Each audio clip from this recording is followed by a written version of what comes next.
Now that our EJBCA is up and running, let's get ahead with setting it up for the first time. So we grab the IP address, which is allowing a sticky session, and we use HTTPS with TLS and then go to that IP address. It complains a little bit as the CA is not trusted. Let's take a look into the certificate being used. So as you can see, it is clearly saying a self-signed certificate because that's what we are kind of expecting. Another thing to note that even if you reload this page, we are always ending up with the same EJBCA pod. So that's what is noted with EJBCA cluster 1. So let's create the first CA. So let's create the crypto token and just keep following the instructions in this portal. So we use PKCS11ng to take the soft HSM based tokens. So we use token 1 because that's where we have created the keys. So as you can see, it is saying token 1 as a slot. So let's put in the password. Password is foo123. So, and now we can see the created keys. It should be noted that if you have created the keys on your HSM, all of those keys should be showing up over here. Otherwise, it might require some troubleshooting. So let's continue into the next step. And let's use the sign key 1 and default key 1, and let's leave everything as it is. So next we put in as password for our superadmin token, which will be used for logging into EJBCA after everything has been set up using certificate authentication. So once more we go to the next step. Everything is good to go.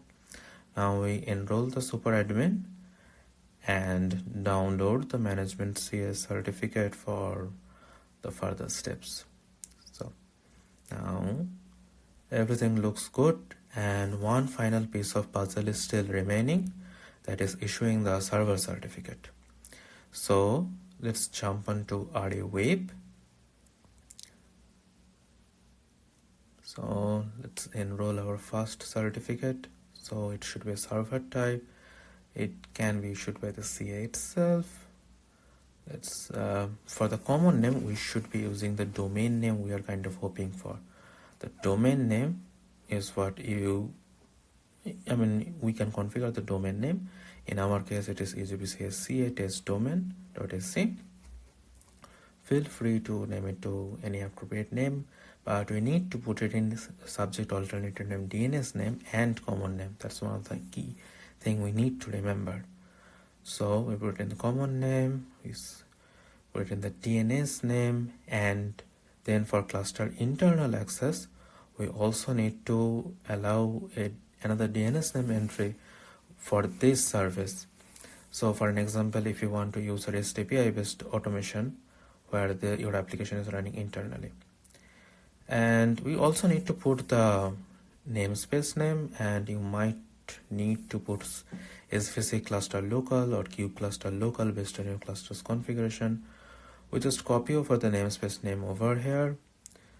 Let's just put the DNS name or the domain name and the username too, so that we can find the certificate later on. We put a password. It can be any values you want, and let's download the PIM file. Now we have all the three pieces of the puzzle for the next step: the superadmin token for logging in, management CS certificate, and now that we have these three files downloaded, let's start with the next step. So get EJBCA completely securely up and running. So first thing we are going to do is to split this server certificate file. So we are going to use this script, but it does not do anything fancy, but it is to help you guys to do your own pipeline. The PIM file we just downloaded has three things: the private key, server certificate, and the CS certificate. We are going to run this script so that we can split them into these three parts and in separate files. So I'm just going to copy over the script. So copying over. Okay. And we are just going to run it with the file name, just without the PIM or the domain name. So yeah, so After it's run, it has been split up. Let's take a look into the contents once more. So now you can see it just contains a private key. Now we have to configure a secret so that Kubernetes also is aware of this thing. So let's grab this command. Note that we are going to use the same thing in the updated values YAML file. Notice that the host name and the secret name is the same, and also there's a peculiar nomenclature with the certificate name, private key name with -key, and the CS certificate, which is also going to be used for certificate authentication. So that is the trusted CS certificate. In this case, it is the same thing as management CS certificate.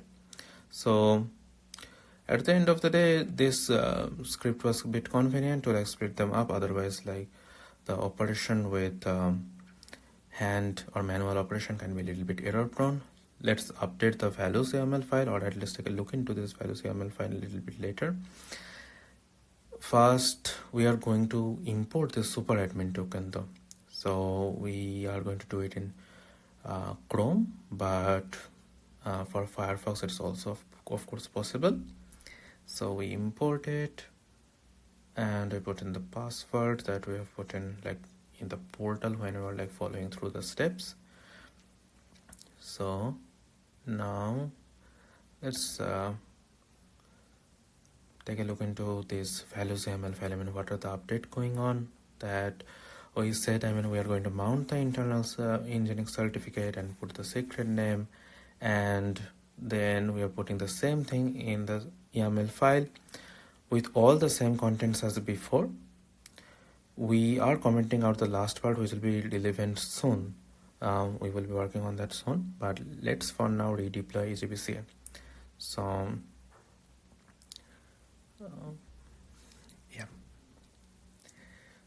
so EJBCA deployment has started, so it should terminate the pod with index 1 first. Let's see how it's going. Yeah, it is terminating. It will take around 2 minutes for it to be complete.